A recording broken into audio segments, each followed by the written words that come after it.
کس طرح کے؟ 5 طرح کے لوگ.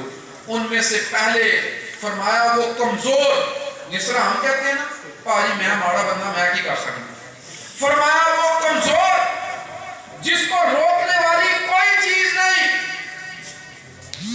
یہ لوگوں کے پیچھے چلنے والے، حتیٰ کہ لوگوں کے پیچھے چلتے ہوئے اپنے مال اور گھر بار کی بھی پرواہ نہیں کرتے. جو اپنے مال اور اپنے گھر بار کی پرواہ نہیں کرتا، رسول اللہ صلی اللہ علیہ وسلم فرمایا یہ لوگوں کے پیچھے چلنے والا جہنم میں جائے.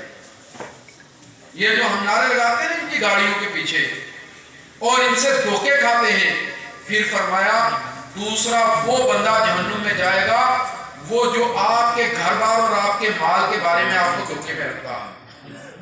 بلا وجہ لوگوں کے پیچھے چلنے والے یہ بھی جہنم کا ایندھن بنیں گے، اور لوگوں کے گھر بار اور مال کے بارے میں دھوکہ دینے والے یہ بھی جہنم کا ایندھن بنیں گے. صاف بتائیں کیا یہ حدیث عوام اور سیاستدانوں پر پوری نہیں آتی؟ کیا یہ حدیث ہم عوام پر اور سیاستدانوں پر پوری نہیں آتی؟